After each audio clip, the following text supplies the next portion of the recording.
সুবহানাল্লাহ, আল্লাহ পাকের পরিকল্পনা দেখুন, যে নবী মুহাম্মদ সাল্লাল্লাহু আলাইহি ওয়াসাল্লামকে মক্কা থেকে তাড়িয়ে দিচ্ছে মানুষ, আল্লাহ রাব্বুল আলামিন সেই মক্কা নবীর পায়ের সামনে এনে দিলেন। সুবহানাল্লাহ, মাত্র 8 বছরের ব্যবধানে। যে বদর যুদ্ধে মুসলিমদেরকে একদম নিঃশেষ করে দেওয়ার প্ল্যান করা হয়েছে, ওই বদরেই আল্লাহ রাব্বুল আলামিন আবু জেহেলের মৃত্যু লিখে রাখলেন। যে ইউসুফকে কুয়ায় ফেলে দিল তার ভাইরা, সেই ইউসুফকে আল্লাহ পাক সেখান থেকে রাজপ্রাসাদ, সেখান থেকে কারাগার, সেখান থেকে আবার নিয়ে আসলেন মিশরের পলিটিক্যাল পাওয়ারে। আল্লাহর পরিকল্পনা। যে ইয়াসরিব একসময় ইহুদিদের দাপটের জায়গা ছিল, ওই ইয়াসরিব মুসলিমদের পরতরগত করলেন আল্লাহ পাক হিজরত করিয়া। বাদশাহ নাজাশী আবিসিনিয়ায়, আমি তো মালয়েশিয়াকে আবিসিনিয়া মনে করি, এখানে মাশাআল্লাহ এরকম পরিবেশ আছে, শান্তিপূর্ণ ইসলামী পরিবেশ। বাদশাহ নাজাশীর এরকম পরিবেশ ছিল। বাদশাহ নাজাশী কিন্তু মুসলিম ছিল না, সে খ্রিস্টান ছিল। তারপরেও নবীজি বলতেন বাদশাহ নাজাশীর রাজ্যে কেউ জুলুমের শিকার হয় না। সুবহানাল্লাহ, যদিও সে মুসলিম ছিল না। ওখানে ইসলাম নিয়ে গেলেন আল্লাহ পাক, ওখান থেকে পুরো আফ্রিকা ইসলাম ছড়িয়ে পড়লো। সুবহানাল্লাহ। এক খালেদ বিন ওয়ালিদ রাদিয়াল্লাহু আনহু, যার হাতে উহুদ যুদ্ধে বহু মুসলিমের প্রাণ গিয়েছে না, সেই মানুষকে আল্লাহ রাব্বুল আলামিন হেদায়েত দিয়ে 100টা যুদ্ধ করিয়েছেন। সুবহানাল্লাহ। আল্লাহ পাকের পরিকল্পনা আমরা বুঝতে পারবো না, আল্লাহ পাকের পরিকল্পনা আমরা বুঝতে পারবো না। ওমা কারুল্লাহ, তারা কৌশল করে, আল্লাহ পাকও পরিকল্পনা করে। তো আল্লাহ পাকের কি পরিকল্পনা? যৌবন কালটা আল্লাহ পাক মুসা আলাইহিস সালামকে ফিরআউনের ঘরেই কাটালেন, এবং আল্লাহ পাক মুসা আলাইহিস সালামকে দুটো গুণাবলী দিয়ে বড় করলেন। দুটো গুণাবলী মনে রাখবেন। এক হচ্ছে কওয়ী, তিনি শক্তিশালী ছিলেন, ফিজিক্যালি অনেক শক্তিশালী ছিলেন। আমিন মানে বিশ্বস্ত ছিলেন, কওয়ীউল আমিন। মনে থাকবে ইনশাআল্লাহ। আমরাও আল্লাহর কাছে দোয়া করি, আল্লাহ আমাদেরকে কওয়ী বানিয়ে দিন এবং আমিন বানিয়ে দিন। আমিন। এবার যৌবনে উপনীত হয়েছেন, টকবক রক্ত বাইরে বের হয়েছেন, বাইরে বের হয়ে দেখছেন যে দুজন ব্যক্তি লড়াই করছে, ইয়াকতাতুলান, দুজন ব্যক্তি মারামারি করছে। একজন মিন শিয়াতি, তার বনু ইসরাইল কওমের মধ্যে, আরেকজন হচ্ছে আদুবি, তার শত্রুর মধ্যে। তো মুসা আলাইহিস সালাম গিয়ে সাহায্য করতে চাইলেন তার কওম। আমরা বলি না দেশি ভাই সাপোর্ট দিই, তাই না? আচ্ছা, তো মুসা আলাইহিস সালাম গিয়ে সাপোর্ট দিতে গিয়ে শুনেন, ফাওয়াকাযাহু মুসা ফাকাদা আলাইহি, মুসা আলাইহিস সালাম মাত্র একটা ঘুষি দিয়েছেন, এক ঘুষিতেই ওই ব্যক্তি ডেড, স্পট ডেড। এই যে আমি গত একটা লেকচারে বলেছিলাম, চাইনিজ কন্টিনেন্টে যে মার্শাল আর্টসগুলো গড়ে উঠেছে, এই কোরআন থেকে গড়ে উঠেছে। তার আগে ওদের সভ্যতা ছিল, সংস্কৃতি ছিল, ঠিক আছে। এক ঘুষিতে মানুষ মারা যায়, এটা কোরআন বলেছে। এক ঘুষিতে মানুষ মারা যায়, এটা কোরআন বলেছে। ওরা এখন রিসার্চ করে বের করে যে 6টা-7টা স্পট আছে মানুষের দেহে, এক ঘুষিতে মানুষ মারা যেতে পারে। কোরআনকে আমরা মূল্যায়ন করি না, কিন্তু কোরআনকে সারা দুনিয়ার অমুসলিমরা মূল্যায়ন করে ওদের স্বার্থে তারা আমাদের কোরআনকে মূল্যায়ন করে, আমাদের হাদিসকে মূল্যায়ন করে। আমরা করতে চাই না, আল্লাহ মাফ করুক আমাদেরকে। আমরা কোরআন পড়তে চাই না, গবেষণা করতে চাই না, অর্থ বুঝতে চাই না, একটু আরবি ভাষা শিখতে চাই না, কোরআনের বালাগাত ডেইলি একটু তেলাওয়াত করবো এক পারা, সেটা করতে চাই না। আল্লাহ পাক আমাদেরকে মাফ করুক এবং কোরআন বলা বানিয়ে দিন। আমিন। কথাগুলো বলার উদ্দেশ্য আপনাদেরকে আঘাত করা নয়, আমি জাস্ট আপনাদের কলবে একটু ধাক্কা দেওয়ার চেষ্টা করছি, যাতে করে আপনারা সবাই কোরআন তেলাওয়াত করেন ডেইলি এক পারা করে, আল্লাহ কবুল করে নেবেন। এবার আসুন দেখুন, এবার কি হলো, এটা ইন্টেনশনালি ছিল না, আনইনটেনশনালি মুসা আলাইহিস সালাম এখন কিন্তু মানে হত্যার অপরাধী হয়ে গেছে, তাই না? ফেরাউন তাকে ধরার জন্য বের হয়েছে দলবল নিয়ে, ওকে ধরতে হবে, এবার অ্যারেস্ট করতে হবে। তো একজন এসে পরামর্শ দিল যে তুমি এখান থেকে চলে যাও, তুমি এই মিশর থেকে চলে যাও, বের হয়ে যাও, না হলে ফেরাউনের বাহিনী তোমাকে পেলে ধরে ফেলবে। এবার মুসা আলাইহিস সালাম চলে গেলেন কোথায়? মাদিয়ান। কোথায় বলেন? অনেক দূরে মাদিয়ানে গিয়ে তার না আছে কোনো শেল্টার, না গার্ডিয়ান, না কোনো খাবার, না পানি, কিছুই নাই। ঠিক নবী সাল্লাল্লাহু আলাইহি ওয়াসাল্লামের সাহাবীরা হিজরত করেছেন আবিসিনিয়ায়, নবীজি হিজরত করেছেন একবার তায়েফে, ওখানে মার খেয়ে চলে আসতে হয়েছে না? মনে আছে? তায়েফের 3টা গোত্র ছিল, আব্দে ইয়ালাইল, আব্দে মাসউদ, হাবিব বিন আমর, এই 3 গোত্রের নেতা ছিল। এরা নবী সাল্লাল্লাহু আলাইহি ওয়াসাল্লামকে ছোট ছোট বাচ্চাদেরকে দিয়ে পিটিয়েছিল, নাউযুবিল্লাহ। তারপরে নবীজি বদদোয়া করেন নাই, ওখান থেকে চলে আসছেন মক্কায়। আমি গুছিয়ে বলছি শর্ট করে। তো এভাবে মুসা আলাইহিস সালামকেও হিজরত করতে হয়েছে। দেখেন, আমার নবীজিকে হিজরত করতে হচ্ছে মদিনায়, তার মানে হিজরা বিষয়টা ইসলামের সাথে সম্পৃক্ত। পরিবেশ পরিস্থিতি অনুকূলে না থাকলে, যেখানে ভালো পরিবেশ সেখানে গিয়ে মানুষ থাকতে হবে। আলহামদুলিল্লাহ, এখানে ভালো পরিবেশ আছে, আপনারা ভালো পরিবেশ পেয়েছেন। কিন্তু যারা চ্যালেঞ্জ গ্রহণ করে সমাজের জাহিলিয়াতগুলোকে সরানোর চেষ্টা করবে, সংস্কারের চেষ্টা করবে, তারা আল্লাহর কাছে অনেক বেশি পছন্দের। তার মানে প্রথম ফাইট আমাদেরকে করতে হবে। করতে করতে গিয়ে এক পর্যায়ে যদি দেখি যে না আর পারছি না, তখন কি? হিজরা। এটা মাথায় রাখতে হয়। এখন নবী সাল্লাল্লাহু আলাইহি ওয়াসাল্লামকেও করতে হচ্ছে। মুসা আলাইহিস সালাম চলে গেলেন মিশর থেকে কোথায় বলেন? মাদিয়ানে। তখন আরেকজন নবী ছিলেন, তার নাম কি? শুআয়ব। মাশাআল্লাহ, শুআয়ব আলাইহিস সালাম। শুআয়ব আলাইহিস সালাম সম্পর্কে আল্লাহ পাক বলেছেন তিনি অত্যন্ত চমৎকার বাগ্মী ছিলেন। মানে তিনি নবীদের মধ্যে অনেক সুন্দর করে কথা বলতে পারতেন। সুবহানাল্লাহ, সুবহানাল্লাহ। তো শুআয়ব আলাইহিস সালামের কওমের নাম কওমে মাদিয়ান। বলে রাখি, এই কওমে মাদিয়ানকে আল্লাহ রাব্বুল আলামিন ধ্বংস করেছেন সর্বপ্রথম ভূমিকম্প দিয়ে। কি দিয়ে? পৃথিবীতে সর্বপ্রথম যে জাতিকে ভূমিকম্প দিয়ে ধ্বংস করা হয়েছে তার নাম কওমে মাদিয়ান। কেন ধ্বংস করা হয়েছে? মাপে কম দিত। কি করতো? যেটা এখনকার ওয়ার্ল্ডের ইকোনমিক সুন্নাহ, নাউজুবিল্লাহ। মানুষকে ঠকানো এখনকার ওয়ার্ল্ডের ইকোনমিক সুন্নাহ। এবং এই মানুষকে ঠকানোর জন্য ইকোনমিক সেকশনে রিবা চালু করা হয়েছে। রিবা, সব জায়গায় রিবা, এভরি সিঙ্গল সেক্টর, যেটা under the foundation of world bank আর IMF। রিবা আছে কি নাই? আর আমরা তো রিবাটাকে এখন মনেও করি না যে মায় সব করছে। এটাই তো হাদিসের কথা। রিবার 70 শাখা আছে পাপের, 73 শাখা আছে পাপের, সর্বনিম্ন শাখা মায়ের সাথে করানো। বুঝতে পারলেন? তো এটা ইকোনমিক সুন্নাহ হয়ে গেছে না এখন, মানুষকে ঠকানো, মাপে কম দেওয়া, রিবা। আর আমরা তো মাশাআল্লাহ ঘুষ ছাড়া কিছু হয় না, দুর্নীতি ছাড়া হয় না, টেবিল পাসই হচ্ছে না। আল্লাহ মাফ করুক আমাদেরকে। তবে এগুলা আমাদের ইবাদতকে নষ্ট করে ফেলছে। কারণ হারাম রিজিক থাকলে ইবাদত দোয়া কবুল হয়। আল্লাহ পাক আমাদেরকে হালাল খাওয়ার তৌফিক দান করুন। এখন প্রিয় ভাইরা, ওখানে গিয়ে কিচ্ছু নাই, নিঃস্ব অবস্থায় কি দোয়া করতে পারেন একজন মানুষ, এই দোয়াটা শিখে নেন। ইনশাআল্লাহ আপনার জীবনের সমস্ত সংকট কেটে যাবে ইনশাআল্লাহ। আমি নিজে ওই দোয়াটা বেশি বেশি করার চেষ্টা করি। দোয়াটা হচ্ছে, মুসা আলাইহিস সালাম একটা গাছের নিচে হেলান দিয়ে বসলেন। বসে দেখলেন দুইজন মেয়ে দাঁড়িয়ে আছে দূরে, পানি নিতে পারছে না। লোকজন পানি নিয়ে যাচ্ছে, ওরা দাঁড়িয়ে আছে বেচারি। মুসা আলাইহিস সালাম গিয়ে বললেন, কি সমস্যা আপনাদের? এটা নিয়ে আপনারা আবার মেয়েদের সাথে কথা বলার চেষ্টা করেন না। ঠিক আছে, তো মাহারাম গায়রা মাহারাম মেনে চলেন। তারা বললো যে আমাদের বাবা অনেক বৃদ্ধ মানুষ, আমরা পানি নিতে পারি না যতক্ষণ না আমাদের কম পানি নিয়ে চলে যায়। তো মুসা আলাইহিস সালাম তো একটু বললাম না, ফিজিক্যালি খুব স্ট্রং ছিলেন। থাকে না বডি বিল্ডার, সামনে গিয়ে কথা বলে সরব, পানি দিতে দাও, তখন মানুষ একটু মূল্যায়ন করে না। তো মুসা আলাইহিস সালাম এভাবে পানি নিয়ে দিলেন এবং বাছুরদেরকে পানি পান করালেন, করিয়ে গাছের নিচে এসে বসে আছেন। বসে বসে তিনি দোয়া করছেন। এই যে দোয়াটা তিনি দোয়া করছেন, রব্বি, একটা নেক কাজ করলেন না, মানুষের উপকার করলেন, নেক কাজ করে এসে গাছের নিচে বসে দোয়া করছেন, আল্লাহ এখানে তো আমার খাবার পানি বাসস্থান কিছুই নাই, আমি কি করব? রব্বি ইন্নী লিমা আনজালতা ইলাইয়া মিন খায়রিন ফাকির। রব্বি ইন্নী লিমা আনজালতা ইলাইয়া মিন খায়রিন ফাকির। আবার বলেন, রব্বি ইন্নী লিমা আনজালতা ইলাইয়া মিন খায়রিন ফাকির। অর্থ হচ্ছে, হে আল্লাহ, তুমি তোমার পক্ষ থেকে আমার উপরে যে নেয়ামতগুলো দিবে, আমি এর জন্য ফকির হয়ে বসে আছি। আল্লাহ, অর্থ বুঝে পড়বেন ভাই। নামাজ, রোজা, হজ, যাকাত যাই করেন আল্লাহর রাস্তায় অর্থ বুঝে পড়বেন। অর্থ বুঝে পড়লে আপনার ইবাদতের স্বাদ পাবেন, তৃপ্তি পাবেন, আল্লাহর সাথে কানেকশন হবে, আল্লাহর নূর পাবেন, মাআরিফত পাবেন, সত্য স্বপ্নও দেখবেন তখন ইনশাআল্লাহ। তখন শুয়ে শুয়ে সত্য স্বপ্নও দেখবেন ইনশাআল্লাহ। আল্লাহ পাক তৌফিক দান করবেন। এবার আল্লাহ পাকের সাহায্য নেমে আসলো। ওই দুই মেয়ের মধ্যে একজন হেঁটে হেঁটে চলে আসছে। এবার এই মেয়ের হাঁটা সম্পর্কেও কোরআন কথা বলেছে, সুবহানাল্লাহ। এই মেয়ে কিভাবে হেঁটে এসেছে এই হাঁটার বর্ণনাও কোরআন দিয়েছে। কোরআন বলেছে এই মেয়ে হেঁটে আসছে লাজুক পায়ে। কি পায়ে? এখন আপনি এই পুরো ওয়ার্ল্ডের মেয়েদের হাঁটা দেখেন, লজ্জা আছে? তাহলে মেয়েদের সাথে লজ্জা একটা গভীর সম্পর্ক আছে।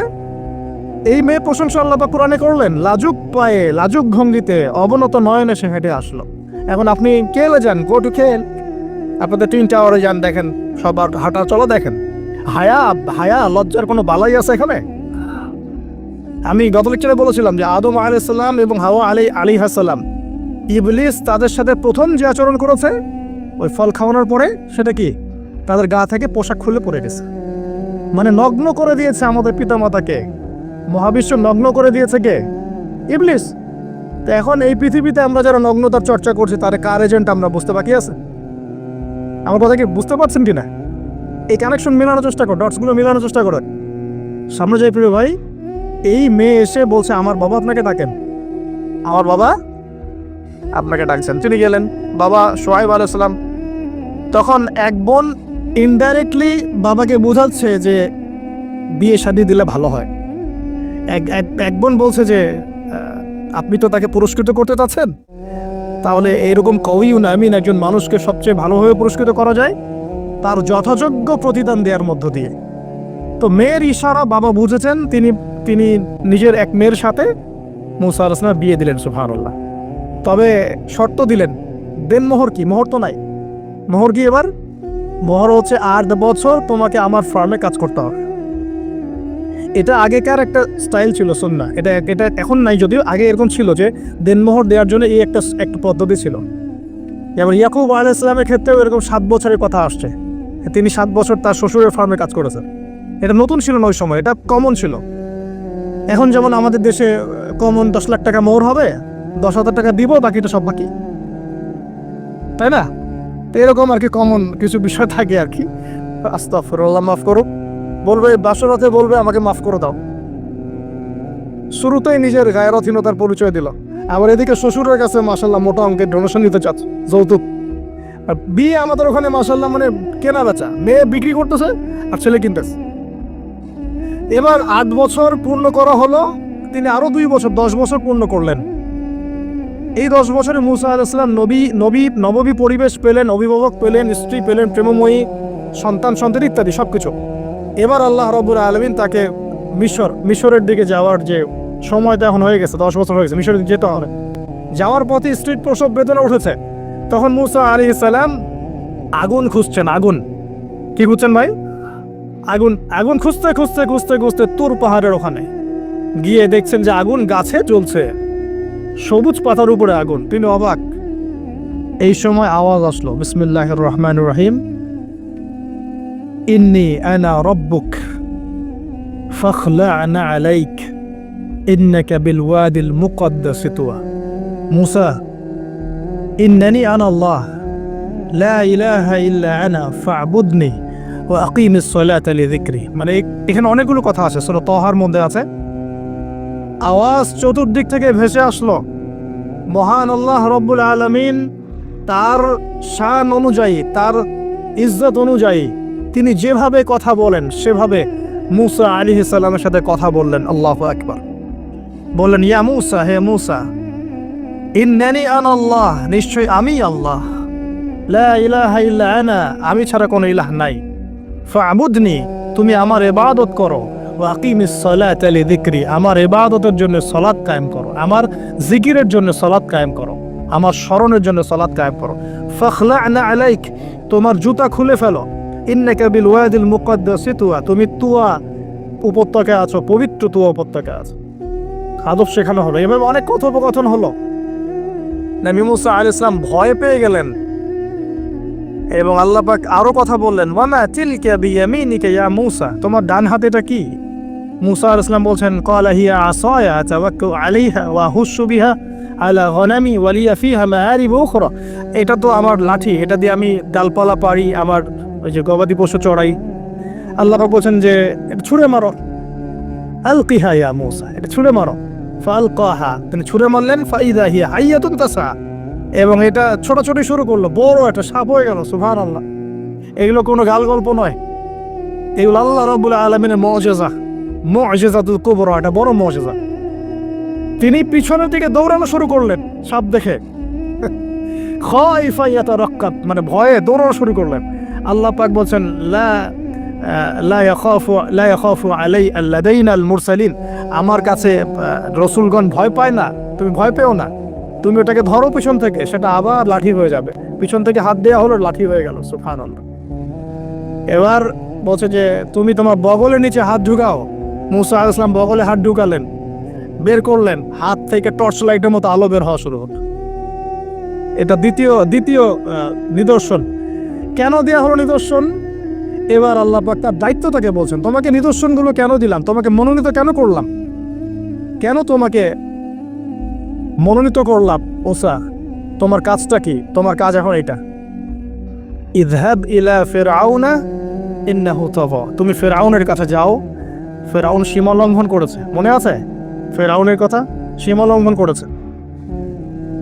তখন মূসা আলাইহিস সালাম তার অপারগতা প্রকাশ করছেন এভাবে, তিনি বলছেন, আল্লাহ আমার তো জিহ্বার জড়তা আছে, আর আমি তো ওখানে এক ব্যক্তি, আমার খুনের অভিযোগ আমার কাঁধে, আমি এখন কিভাবে কি করবো আল্লাহ? তখন আল্লাহ রাব্বুল আলামিন বলছেন এই দোয়াটা করো। কোন দোয়া? মূসা আলাইহিস সালাম করলেন, রব্বি ইশরাহ লি সাদরি, হে আল্লাহ আমার বক্ষ প্রশস্ত করো, ওয়াসসির লি আমরি, আমার কাজকে সহজ করে দাও, ওয়াহলিল উকদাতাম মিন লিসানি, আমার জিহ্বার সমস্ত জড়তা দূর করে দাও, ইয়াফকাহু কওলি, যাতে মানুষ আমার কথা বুঝতে পারে। আর আমার সাথে আমার পরিবারের মধ্য থেকে ওয়াজআলনি ওয়াজিরুম মিন আহলি, আমার পরিবারের মধ্যে একজন ওজির আমাকে দাও, সাথী। হারুন আখি, আমার ভাই হারুনকে দান কর। সুবহানাল্লাহ। তা হারুন আলাইহিস সালামকে নবুয়ত দেয়া হলো, দুজনকে আল্লাহ পাক এখন বলছেন ইযহাবা ইলা ফিরআউন, তোমরা দুজন এখন ফিরআউনের কাছে যাও, ফাইন্নাহু তাগা ফাকুলা লাহু কাওলান লাইয়িনা, তবে তাকে গিয়ে কর্কশ ভাষায় কথা বলবে না, নরম স্বরে কথা বল। দায়ীদের এখানে সুন্নাহ, দায়ীদের জন্য শিক্ষা আছে, দায়ী আলেম যারা মুবাল্লিগ তাদের শিক্ষা আছে। ফিরআউনের সামনে গিয়ে দাওয়াত দিলেও কিভাবে দিতে হবে?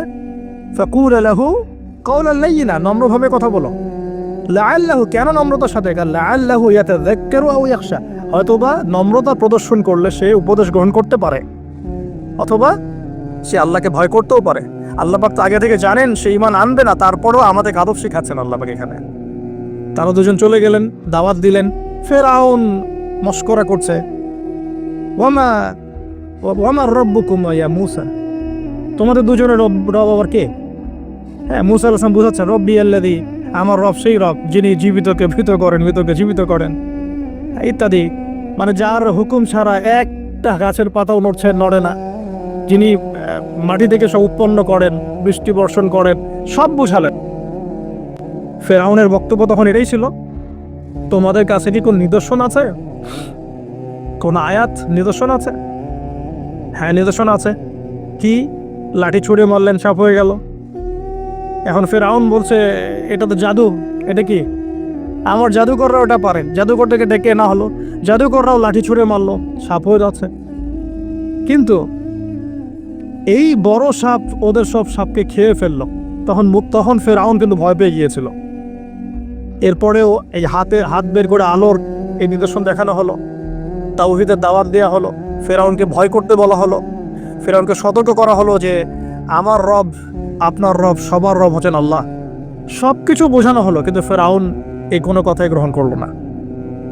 এরপরে সে বনু ইসরাঈলকে ডিভাইড অ্যান্ড রুল করলো। ডিভাইড অ্যান্ড রুল মানে ওদেরকে ভাগ করতো এবং রুল করতো, ঠিক যেটা এখনকার গ্লোবাল অ্যাফেয়ার্সে করা হচ্ছে। ডিভাইড অ্যান্ড রুল, আমাদেরকে তারা ভাগ করে দিয়েছে, আমাদের পুরো কমিউনিটি, গ্লোবাল মুসলিম কমিউনিটিকে তারা ভাগ করে দিয়েছে এবং রুল, শাসন করছে।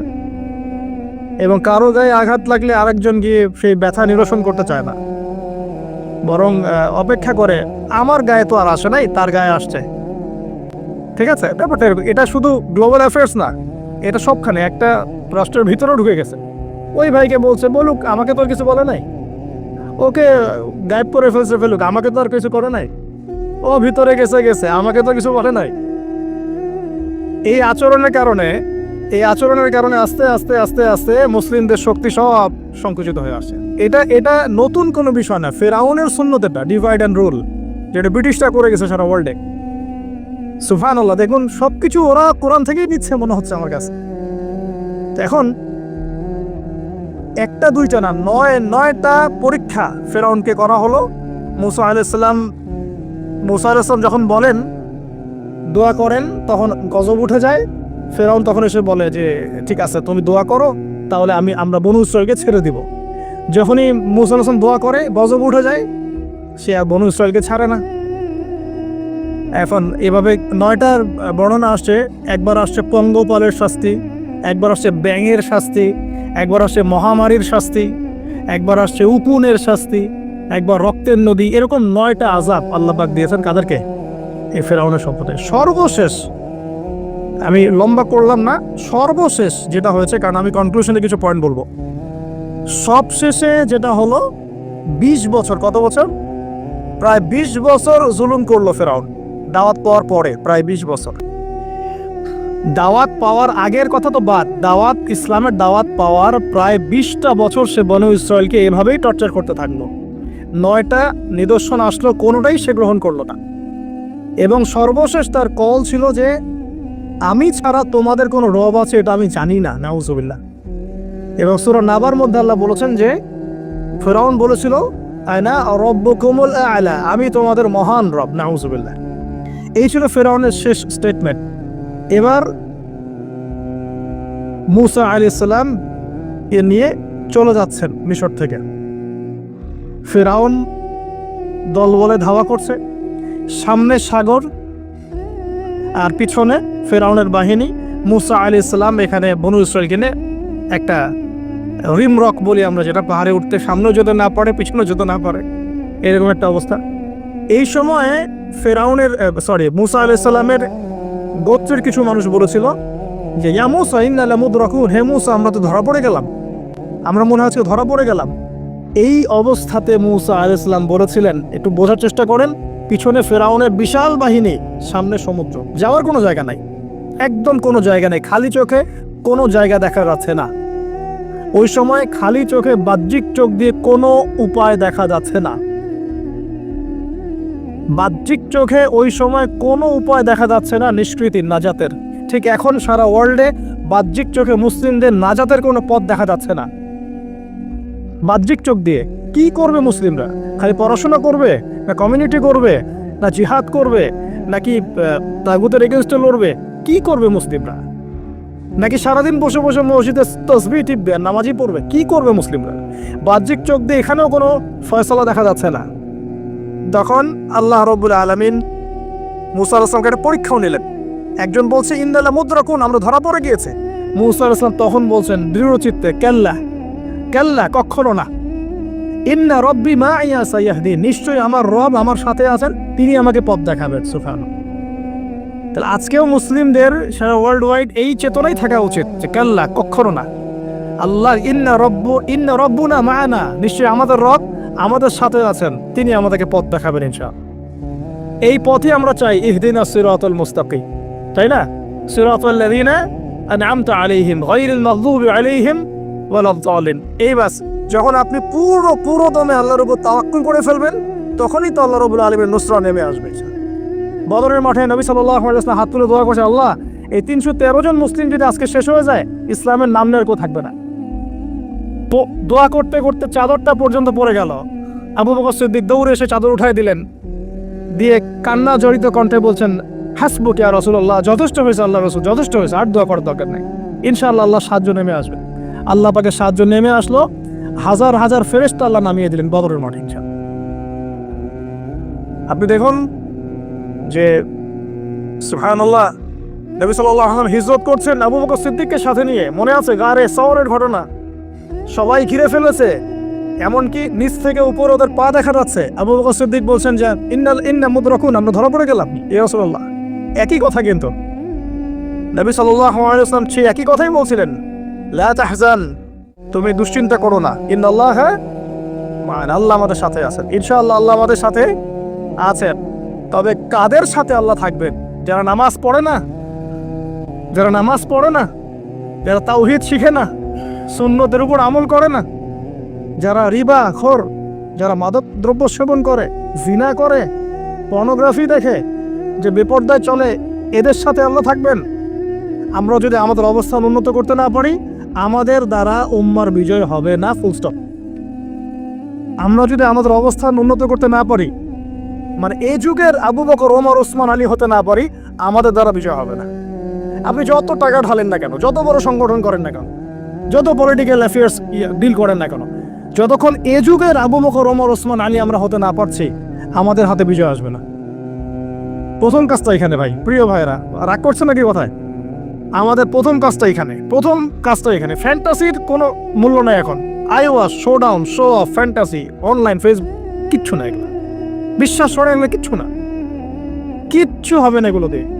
কনস্ট্রাকটিভ কাজ না থাকলে, ঈমান, আমল, তাওহীদ, সুন্নাহ, সেরকম জজবা, সেরকম ইউনিটি, আল্লাহর পথে মাল খরচের প্রেরণা, মুসলিমদেরকে সহযোগিতা করার বড় মানসিকতা, একটা ব্রড মাইন্ডের চিন্তা ভাবনা, এগুলো না থাকলে কোনটা সম্ভব হবে না। এখানে সাহায্য নেমে আসছিল না, ওই গারে সওরে কি তারা ধরা পড়েছিলেন? লা তাহজান ইন্নাল্লাহা মা'ানা, ভয় পেও না, আল্লাহ আমাদের সাথে আছেন। আল্লাহ কি সাথে ছিলেন না? ঠিক একই কথা মুসা আলাইহিস সালাম বলছেন, কেল্লা, কখনো না, ইন্না রাব্বি মা'ইয়া সাইয়াহদিন, আমার রব আমার সাথে আছেন, আমার রব আমার সাথে আছেন, তিনি আমাকে পথ দেখাবেন ইনশাআল্লাহ। বলার সাথে সাথে মনে আছে ওই যে নমরুদ যখন ইব্রাহিমকে ফেলে দিচ্ছে আগুনে, জিবরিল আমিন এসে বলছেন, হাজাতুকা ইনদি, আপনার কোনো প্রয়োজন আছে আমার কাছে? ইব্রাহিম আলাইহিস সালাম আগুনে পড়তে পড়তে বলছেন, হাসবি আল্লাহ ওয়া নি'মাল ওয়াকিল, আল্লাহ আমার জন্য যথেষ্ট, তিনিই আমার উত্তম অভিভাবক, দরকার নেই। বলার সাথে সাথেই ইয়া নার কুনি বারদান ওয়া সালামান আলা ইব্রাহিম, এই আগুন ঠান্ডা হয়ে যাবে। এবার আমার বান্দা আমাকে ডেকেছে, তার কোনো পথ নাই চোখের সামনে খোলা, এখন আমার বান্দা আমাকে ডেকেছে, আমার উপর ফরজিয়াত আমার বান্দাকে এখন সাহায্য করা, এটা আমার হক, আমার বান্দাকে সাহায্য করা। ওয়া কানা হাক্কান আলাইনা নুনজিল মুমিনিন, আমার হক হচ্ছে, আল্লাহ বলছেন আমার হক মুমিন বান্দাদেরকে নাজাত দেওয়াটা আমার হক। সুবহানাল্লাহ। তাহলে ওই যে সাহায্য এসেছে ওই নমরুদের ওখানে আগুন পরীক্ষায়, একই সাহায্য আসছে গারের শহরে, বদরের মাঠে, উহুদে, খায়বারে, খন্দকে, এই সাহায্য নেমে আসতো মুসা আলাইহিস সালামের কাছে। কি সাহায্য? লাঠি ছুঁড়ে মারো, 12টা, একটা দুইটা 12টা রাস্তা হয়েছে, সাগর ভাগ হয়েছে। এটা কি আসলেই পসিবল? এখনকার সায়েন্সকে এটাকে পেনিট্রেট করতে পারবে? আমরা তো সায়েন্সকে ইলাহ বানিয়ে নিয়েছি। ও যখন কিছু বলে হ্যাঁ, আমরা বলি হ্যাঁ, ও বলে না, আমরা বলি না। বিশ্বাস করেন? ও যখন সায়েন্স যখন কোনো কিছুকে বলে হ্যাঁ এটা ঠিক, আমরা বলি ঠিক ঠিক ঠিক। যখন সায়েন্স বলে এটা বেঠিক, আমরা বলি না, বেঠিক বেঠিক। আমরা কোরআন হাদিসকে সায়েন্স দিয়ে মূল্যায়ন করছি। সুবহানাল্লাহ। এখন নামাজ পড়তে গেলে মানুষ সায়েন্টিফিক ব্যাখ্যা খুঁজে, রোজা রাখা সায়েন্টিফিক ব্যাখ্যা খুঁজে। ব্যাখ্যা থাকতে পারে, আমার জানার দরকার নাই তো। আমাকে আল্লাহ হুকুম করেছেন, এটাই আমার কাজ। ব্যাখ্যা থাক না থাক সেটা আমার জানার দরকারও নাই। হ্যাঁ, থাকতে পারে, নাও থাকতে পারে, সব আমার বুঝে আসবে না, কিছু আসবে কিছু আসবে না। আমরা কোনো কোনো ক্ষেত্রে এটাকে টেকনোলজিকে আমাদের ইলাহ বানিয়ে নিচ্ছি। আপনি বিশ্বাস করেন, আমি আল্লাহর কসম করে বলছি, আজকে যদি নাসা বলে যে পৃথিবী থেকে লক্ষ কোটি আলোকবর্ষ দূরে একটা গ্রহের সন্ধান পাওয়া গেছে, ওখানে হুরপরি আছে, সোনা দানা আছে, মাটি হচ্ছে মিশকের আম্বরের, এই সেই, মানুষ বিশ্বাস করবে হ্যাঁ এরকম কোনো গ্রহ থাকতে পারে? বিশ্বাস করবে কি না? অনেস্টলি বলেন। আল্লাহ পাক কোরআনে 1400 বছর আগে বলেছেন, তার আগের ধর্মগ্রন্থেও বলেছেন জান্নাত আল্লাহ সৃষ্টি করেছেন। মানুষ বিশ্বাস করে না। নাস্তিকরা বলে, টিটকারি মারে নাস্তিকরা, মৌলবাদীরা, মোল্লারা কি বলে, এই যুগে এগুলো বিশ্বাস করে মানুষ? নাউযুবিল্লাহ। নাসা যদি বলে বহু দূরে একটা গ্রহ আছে বিশাল বড়, ওখানে একটা পাথর ফেললে নিচে যেতে 70,000 বছর সময় লাগবে, মানুষ বলে হ্যাঁ এমন কোনো গ্রহ থাকতে পারে, নাম দিয়ে দিবে একটা XYZ dot dot dot dot, দিল একটা কিছু, এরকম নাম হয় না, KLR কি নাম দিয়ে দিবে একটা। তো আল্লাহ পাক জাহান্নামের কথা বলছেন, মানুষ বিশ্বাস করে না। তো প্রিয় ভাইরা, এই জায়গায় সায়েন্স ব্যাখ্যা করতে পারবে না। 12টা রাস্তা হয়ে গেছে, 12টা গোত্র পার হয়ে গেল। ফেরাউন দলবল নিয়ে পার হতে চাচ্ছে, আল্লাহ রাব্বুল আলামিন ওই জায়গায় ডুবিয়ে দিলেন। সুবহানাল্লাহ। ডোবার সময় ফেরাউন ঈমান এনেছিল, এটা অনেকে আমরা জানি না, কিন্তু ডোবার সময় ফেরাউন বলছে আমানতু বিরাব্বি হারুন ওয়া মূসা। এই জায়গা থেকে আমি কনক্লুশনের দিকে যাব, একটু মনোযোগ দিন। ফেরাউন বলছে আমানতু বিরাব্বি হারুন ওয়া মূসা, কখন বলছে? ডোবার সময়। ওই সময়ে ফেরেশতারা তার মুখে কাদা নিক্ষেপ করছিলেন, এটা হাদিস আসছে। কারণ কাফের, ফাসিক, জালেম, এরকম মুনাফিক মউতের সময় ফেরেশতারা মুখের উপরে প্রচন্ড জোরে আঘাত করতে থাকে। আল্লাহ আমাদেরকে হেফাজত করুন। পিছে, পিছনে, চেহারায়, কপালে। সূরা মুহাম্মদ পড়ে দেখুন, ইয়াদরিবুনা উজুহাহুম ওয়া আদবারহুম। ফেরাউনকে এই কাজ করা হচ্ছিল, কিন্তু তখনও জিবরিল আমিন, তখনও তিনি একটু কনসিয়াস, যদি এখন আল্লাহ তার তওবা কবুল করে ফেলে। সুবহানাল্লাহ। তাহলে আমরা কেন তওবা করতে দেরি করছি? আজকে থেকে জীবনটাকে ঢেলে সাজাবো ইনশাআল্লাহ। আল্লাহ তৌফিক দান করুন। নিজের জীবন, নিজের ছেলে মেয়েদের জীবন, নিজের পরিবারের জীবন, আমাদের সমাজের জীবন, এবং বড় স্বপ্ন দেখব, আল্লাহর জমিনে দিন কায়েম করব, তারপর মরবো ইনশাআল্লাহ। আল্লাহ কবুল করুন, আমিন। এবার আসুন ভাই, আল্লাহ পাক তওবা কবুল করলেন না। আল্লাহ পাক বললেন আল আন, এখন, আল আন, এখন, আল আন এখন তখন আসইতা মিন ক্বাবল, এর পূর্বে তুমি তো সারা জীবন আমার অবাধ্যতা করে গিয়েছো। আজকে আজকে কি করব শোনো, আল ইয়াউমা নুনাজ্জিকা বিবাদানিক, আজকে তো আমি তোমাকে ক্ষমা করছি না, বরং আজকে থেকে আমি তোমার এই যে বডি, তোমার দেহ বাদান, এটাকে প্রিজার্ভ করব, সংরক্ষণ করব। কেন সংরক্ষণ করব? এই বডিটা কোথায় আছে ভাই এখন? ফ্রান্সে না মিশরে? আচ্ছা, এখন মিশরে right? আচ্ছা, আমি মাঝখানে শুনেছিলাম এটা রিসার্চের জন্য মনে হয় ফ্রান্সে নেওয়া হচ্ছে, মেবি। আমি ভাবছিলাম, পারিবারিক মিটিংয়ে বলছিলাম যে এই এই সভ্যতাটা একদিন ধ্বংস হয়ে যাবে, দেখে নিন। এই এই এই সিভিলাইজেশনটা একদিন ধ্বংস হয়ে যাবে, দেখে নিন। তারা ফেরাউনকে রাষ্ট্রীয় মর্যাদা দেওয়ার চেষ্টা করতেছে। আস্তাগফিরুল্লাহ, আল্লাহ মাফ করো। কেন তোমার দেহটাকে আমি সংরক্ষণ করলাম? আল ইয়াউমা নুনাজ্জিকা বিবাদানিকা, তোমার দেহটাকে আজকে আমি প্রিজার্ভ করে রাখবো। কেন? লিতাকুনা লিমান খালফাকা আয়া, তোমার এই যে ডেথ, এর পরে যত ফেরাউন পৃথিবীতে আসবে, তোমার মতো যত মানুষ পৃথিবীতে আসবে, তাদের সবার জন্য তুমি হবে নিদর্শন, আইডল। তাহলে ফেরাউনের বডিটাকে প্রিজার্ভ করা হচ্ছে কেন ভাই? যাতে ফেরাউনি চরিত্র যাদের মধ্যে আছে তাদেরকে আল্লাহ পাক এর মধ্য দিয়ে শিক্ষা দিতে পারেন, জাস্ট এতটুকু।